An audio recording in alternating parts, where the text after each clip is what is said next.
Thank you for listening to BizPod with me, Paul. And me, Rachel.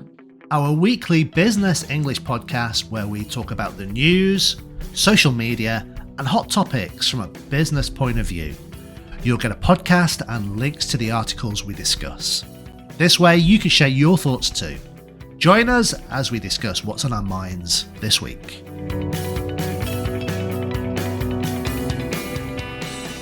So Rachel, what will Amazon do with James Bond? No idea. What do you mean you've no idea? Hopefully something good. Hopefully let's get a new James Bond movie out. We've been waiting ages. Yeah, because actually it was 2021, the last James Bond movie. Yeah. Which was Daniel Craig's final Bond movie. Mm-hmm. No time to die. I can't remember. I'm presuming we watched it, but I don't remember the movie. I can't remember it, no. No. I wasn't a big fan of Daniel Craig. He just looked like he was pouting, you know. Okay.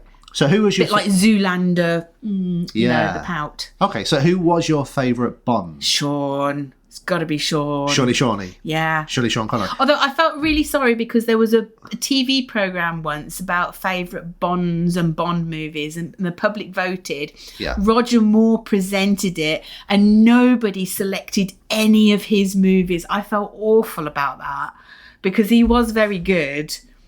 He was very good, but he was Bond during that period where it was very, I don't know, it was very sort of glamorized. It was very... But he'd also done The Saint, hadn't he? So there was a little bit of a crossover. Yeah. He wasn't, you know, Sean Connery, the accent, the charisma. Of Sean Connery. Yeah. Okay, I'm trying to think of other people who did a good job of being Bond. Timothy Dalton? Well, I was thinking Pierce Brosnan. Ooh, very stylish. But he was Remington Steele. Again, there was a crossover. Yeah. You couldn't distinguish between the two. That's true. I think you've got to do Bond or no not Bond. Yeah. Okay, so you're either Bond or you're not Bond. Yeah. Okay. But anyway, we're talking today. So the parent company of the Bond franchise, MGM, was purchased by Amazon. Yeah. So it's now Amazon MGM. Mm-hmm. And fairly recently, only a few days ago, a few weeks ago, Barbara Broccoli gave up control of the Bond franchise. The creative control. To Amazon. Yeah. So what is Amazon going to do with Bond? What do you think they're going to do? They're going to make money. Yeah, I mean, I imagine they're going to try and make money. But this article that we're speaking about talks about movies, obviously, but it also talks about merchandising and making money off the brand. The spin-offs. Like Star Wars, Marvel. Yeah. Star Wars had the was it Mandalorian? Yeah, the Mandalorian. There's about Skeleton Crew. Andor. Yeah. Yeah, there's 4 or 5 sort of spin-offs from that. I mean, Marvel, there's hundreds of spin-offs in the Marvel universe. Yeah, in fact, and the article talks about a decline in Marvel's popularity due to fan fatigue. Yeah, there's too much. They're fed up with it. Yeah. Mm-hmm. And I think there's the possibility that, you know, Amazon, in their quest to make money out of Bond, are going to do too much. Because, you know, it's been 2021 was the last movie. So there's kind of like anticipation for the next movie. Whereas if there's something new almost every month, you kind of think, well, it's just too much and you get fed up, don't you? Well, let's talk about books. Okay. Because there are a series of young Bond books that talk about James Bond when he was at school in Scotland and getting involved in different escapades there. Okay. I can't remember the author right now, but I did read one with a student and it was quite a good book. Okay. It was nice setting the early story. So as a book, I thought that worked, but I'm not sure whether if they go to town too much. Would it make a good TV series? Yeah. Young Bond. I don't know. Probably not, because Bond is about this character that we know already. Do we really want to know about what Bond was like at school? Well, it was all Eton and, you know, aristocracy and... So a bit... if they did that, it would probably be more in the lines of like doing something sort of Harry Potter-ish, wouldn't it? It was very much like that. Yeah, but without the magic. Yeah. With more criminals. Okay, yeah. So there's going to be a bad guy at school, and James Bond's going to be the good guy at school. That's it. It was exactly that. You've written the plot. Yeah. I don't know. I mean, some people might like it, but for me, it would be like too much. Bond is this. It's this magical movie moment that happens once every 3 or 4 years, and that's where I think it should remain.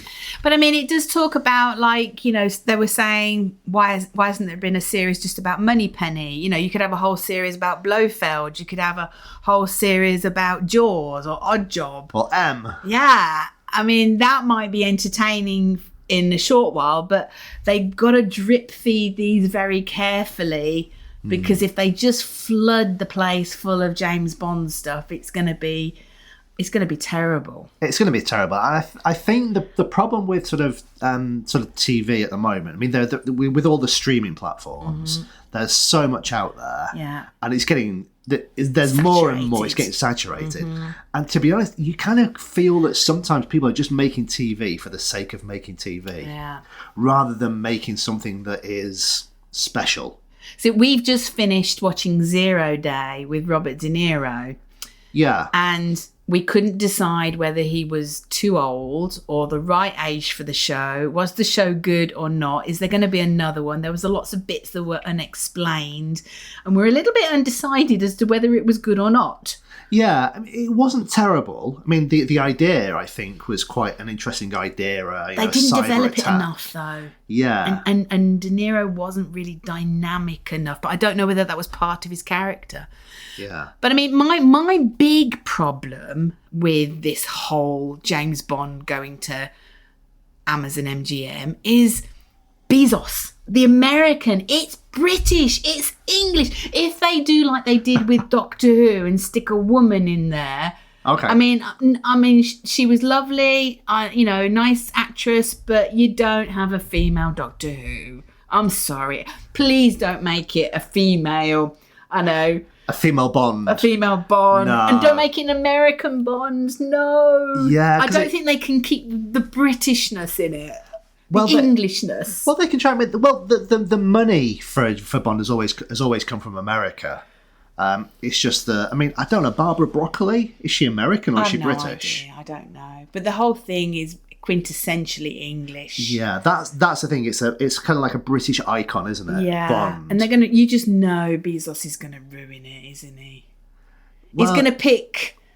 In the quest to make money, they're gonna who will they choose as the James? Idris Elba. He would be fantastic. He would make a good James Bond. Yeah, he would. Maybe he's too old now. He's 53 now.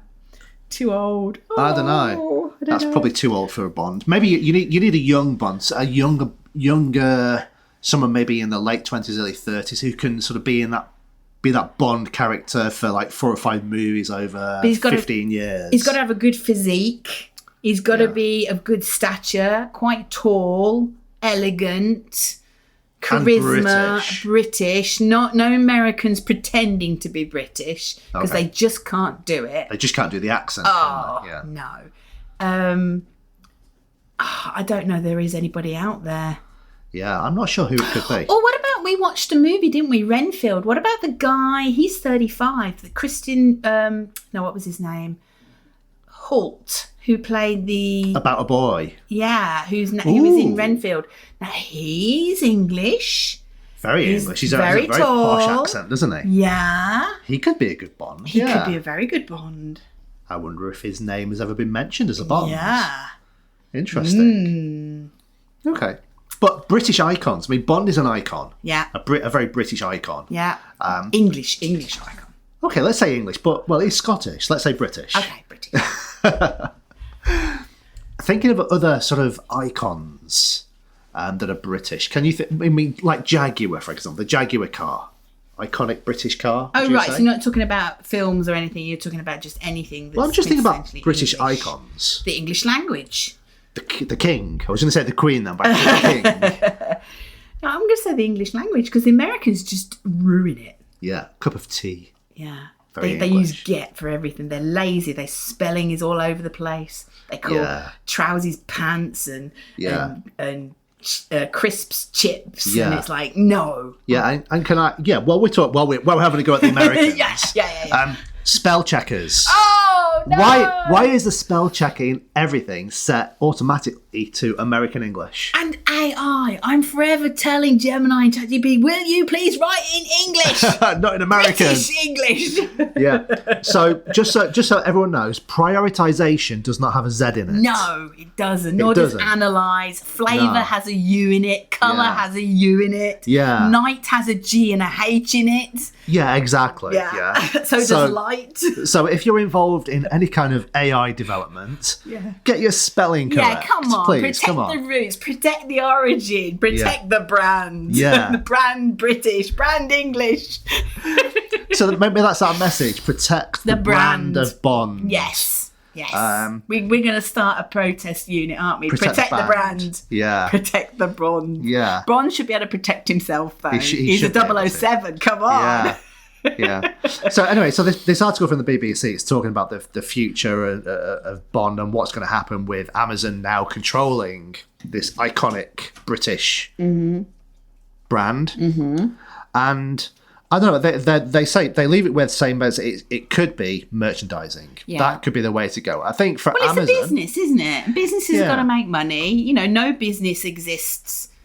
unless without making money. Yeah, charities do, NGOs do, but businesses are all about making money, and the movie business is no different.